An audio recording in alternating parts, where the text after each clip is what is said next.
जितने भी बच्चे 22 फरवरी को हिंदी का पेपर देने जा रहे हैं तो इस वीडियो को लास्ट तक जरूर देखना।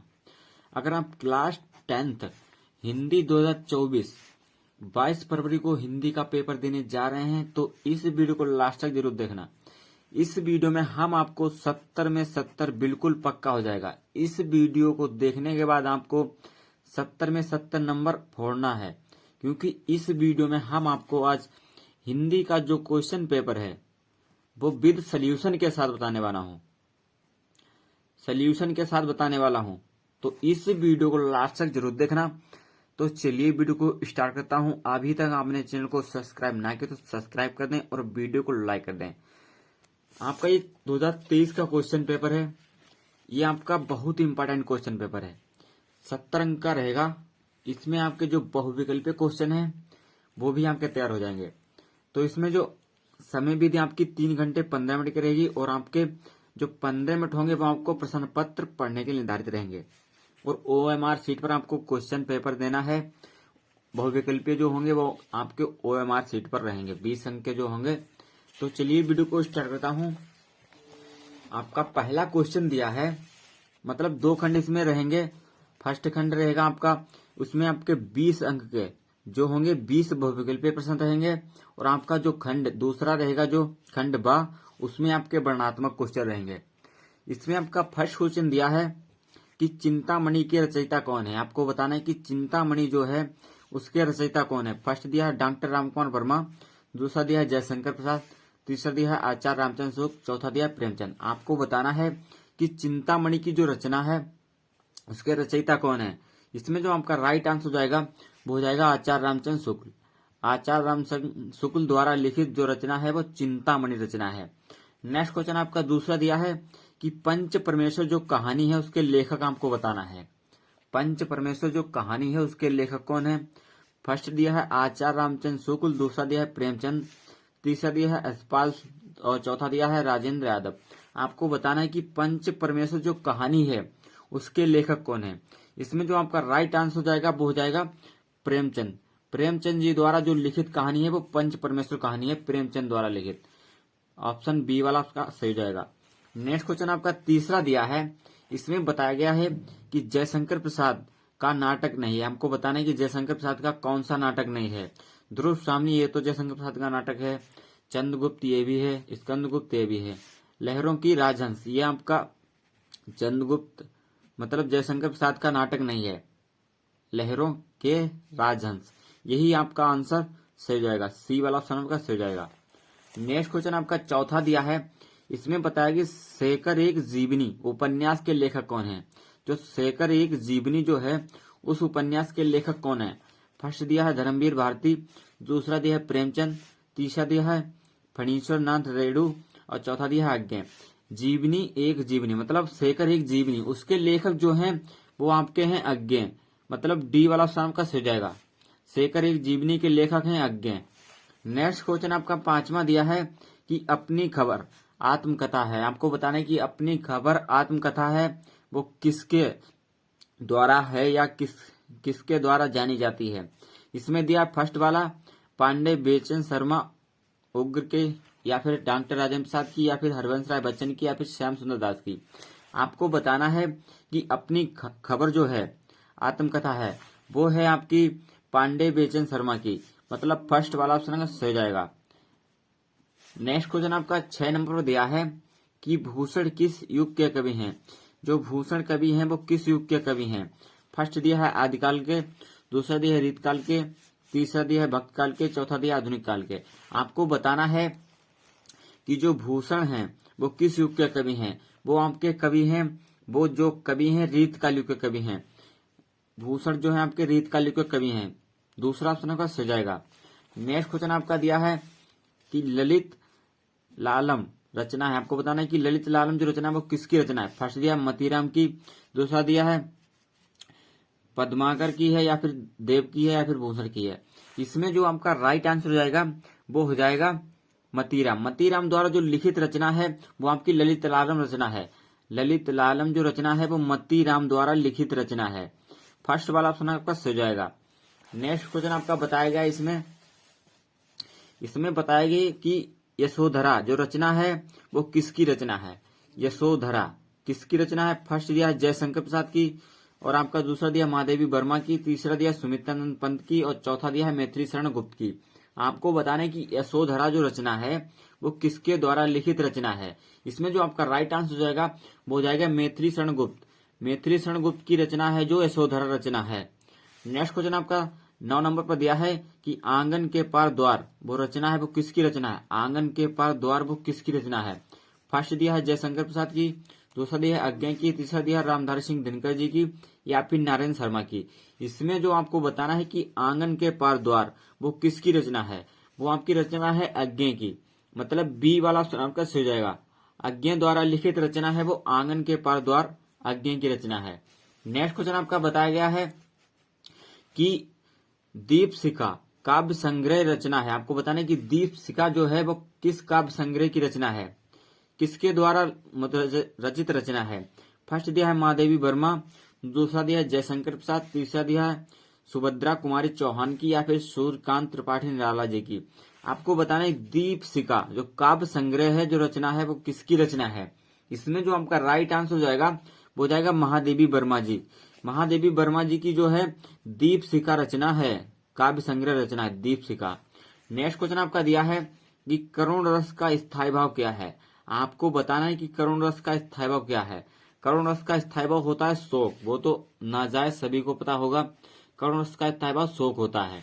नेक्स्ट क्वेश्चन आपका दिया है कि चरण कमल बंदो हरिराई उपयुक्त पंक्ति में अलंकार है। आपको बताना है कि चरण कमल बंदो हरिराई ये आपका इसमें कौन सा अलंकार है। इसमें जो आपका राइट आंसर हो जाएगा वो जाएगा रूपक अलंकार है। इसमें चरणों की मतलब चरण कमल बंदो हरिराई, यहाँ पर हरि मतलब भगवान के चरणों की वंदना जो कमलों के समान की गई है, कमल के पुष्प के समान की गई है भगवान के चरणों की वंदना, जो हो जाएगा रूपक अलंकार। सी वाला ऑप्शन आपका सही हो जाएगा।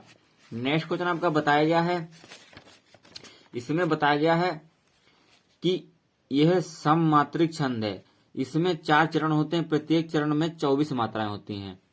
और इसमें बताया गया है कि 11 और 13 मात्राएं पर यति होती है। यह लक्षण किस छंद का है, जिसमें आपकी प्रत्येक चरण में 24 मात्राएं होती हैं, 11 और 13 जो होता है। फर्स्ट दिया है रोला, दूसरा दिया है दोहा, तीसरा दिया है सरोठा, या फिर बरबे।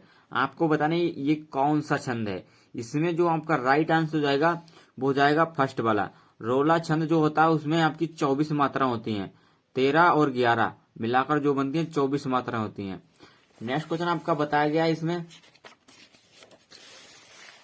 14 नंबर पर। इसमें दिया है कि पर्यावरण जो शब्द है में प्रयुक्त उपसर्ग है। आपको बताना है कि पर्यावरण जो शब्द है उसमें कौन से उपसर्ग का प्रयोग हुआ है। इसमें जो आपका राइट आंसर हो जाएगा वो हो जाएगा सी वाला। पर्यावरण में जो आपका उपसर्ग रहेगा परि, ये आपका उपसर्ग रहेगा परि। नेक्स्ट क्वेश्चन आपका दिया है महानता शब्द में किस प्रत्यय का प्रयोग हुआ। जो महानता शब्द है इसमें किस प्रत्यय का प्रयोग हुआ आपको बताना है। फर्स्ट दिया है महा, दूसरा दिया है ता, तीसरा दिया है नता, और चौथा दिया इनमें से सभी। इसमें आपको बताना है कि महानता जो शब्द है इसमें किस प्रत्यय का उपयोग हुआ है। इसमें जो आपका राइट आंसर हो जाएगा वो हो जाएगा बी वाला। जो प्रत्यय वो होते हैं जिनके आखिरी शब्द लिए जाते हैं। ता इसमें दिया है तो ता का प्रयोग हुआ है। नेक्स्ट क्वेश्चन आपका दिया है 16। इसमें बताया गया सुख दुख में समास है। आपको बताना है कि सुख दुख जो होता है उसमें कौन सा समास होता है। फर्स्ट दिया है दुख समास, या फिर अवयवी भाव, या फिर कर्मधार, या फिर द्वंद्व समास। आपको बताना है कि सुख दुख में कौन सा समास होता है। सुख दुख में आपका समास होता है वो द्वंद्व समास होता है। डी वाला ऑप्शन आपका सही जाएगा। नेक्स्ट क्वेश्चन आपका दिया है कि निम्नलिखित में से अग्नि का पर्यायवाची मतलब नहीं है। आग जो है उसका पर्यायवाची अग्नि, इसका पर्यायवाची कौन सा इसमें आपको बताना है कि पर्यायवाची नहीं है। फर्स्ट दिया है अनल, दूसरा दिया है पावक मतलब सी वाला पावक, और दूसरा दिया है अनिल, और चौथा दिया है ज्वाला। मतलब आग अग्नि का जो पर्यायवाची शब्द नहीं है इसमें आपको बताना है कि कौन सा पर्याय। अनल तो आपका हो जाएगा, पावक भी हो जाएगा, और ज्वाला भी हो जाएगी, और अनिल नहीं होगा क्योंकि ये आग का पर्यायवाची नहीं हो सकता है। बी वाला ऑप्शन आपका सही जाएगा। नेक्स्ट क्वेश्चन आपका दिया है इसमें बताया गया है कि अभ्युदय का सही संधि विच्छेद है। आपको बताना है कि अभ्युदय का जो सही संधि विच्छेद है वो कौन सा है। इसमें आपका जो राइट आंसर हो जाएगा वो हो जाएगा डी वाला, अभ्युदय का यही संधि विच्छेद सही है। अभि प्लस उदय, यही आपका राइट आंसर हो जाएगा। नेक्स्ट क्वेश्चन आपका पूछा गया है कि मधु शब्द का पंचम विभक्ति, मतलब पंचम विभक्ति एक वचन रूप आपको बताना है। इसमें आपको बताना है कि पंचम विभक्ति एक वचन, पंचम विभक्ति एक वचन रूप जो हो जाएगा आपका फर्स्ट वाला ऑप्शन आपका सही हो जाएगा। मधुना जो हो जाएगा पंचम विभक्ति एक वचन हो जाएगा। यही आपका होता है मधु शब्द का पंचम विभक्ति एक वचन। आपका बी वाला भी गलत, सी वाला भी गलत और डी वाला भी गलत हो जाएगा। फर्स्ट वाला ऑप्शन आपका सही जाएगा। नेक्स्ट क्वेश्चन आपका 20 नंबर पर दिया है। इसमें बताया गया पटसता शब्द का वचन एवं पुरुष हमको बताना है। पटसता का जो शब्द है उसका अपना को वचन एवं पुरुष बताना है। इसमें जो वचन और पुरुष का जो प्रयोग हुआ है वो आपका द्विवचन है और मध्य पुरुष है।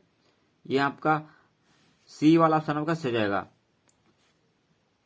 नेक्स्ट क्वेश्चन आपका खंड जो 12 रहेगा, इसमें आपको व्याख्या करने को आता है। जो आपके वर्णात्मक क्वेश्चन होते हैं इसमें जो व्याख्या होती हैं उसके आपके 6 नंबर को मिलते हैं। एक व्याख्या के आपको 6 नंबर मिलते हैं। निम्नलिखित गद्यांशों में से किसी एक गद्यांश पर आधारित सभी प्रश्नों के उत्तर दीजिए। इसमें आपकी अथवा में व्याख्या आती है। इसमें बोला गया एक गद्यांश पर आधारित सभी प्रश्नों का उत्तर, किसी एक का बताना है आपको। ये फर्स्ट रहेगा आपका 6 अंक का रहेगा। अश्वारोपी पास आया, ममता ने रुककर कहा। यह आपकी इजी व्याख्या है। इसमें आपको 3 क्वेश्चन दिए होंगे, मतलब हर क्वेश्चन आपका 2-2 अंक का रहेगा। मतलब फर्स्ट दिया है उपयुक्त गद्यांश का संदर्भ आपको लिखना है कि ये जो व्याख्या किस पाठ से ली गई, इसके लेखक कौन है।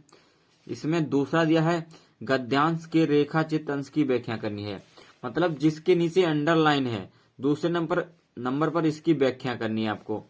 तीसरे नंबर पर दिया है कि ममता के आजीवन भयभीत होने मतलब रहने का क्या कारण था। मतलब जो ममता जो भयभीत हुई थी, आजीवन भयभीत रहने का जो कारण था वो क्या था, इसमें आपको पढ़ना, इसमें मिल जाएगा आपको।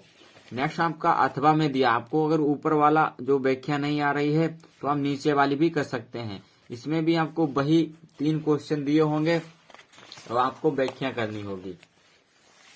फर्स्ट जैसे दिया है कि उपयुक्त गद्यांश का संदर्भ लिखना है, फिर आपको रेखाचित्र अंश की व्याख्या करनी है।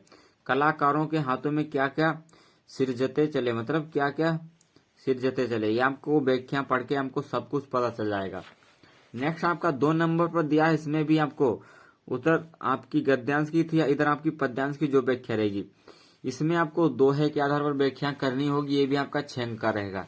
आप इसका स्क्रीनशॉट ले लीजिए, इंपॉर्टेंट व्याख्या है। इसमें भी आपको 3 क्वेश्चन दिए होंगे। उसमें मतलब आपको संदर्भ लिखना है, फिर इसमें आपको बताने की श्री राम के नेत्रों में आंसू क्यों बहने लगे।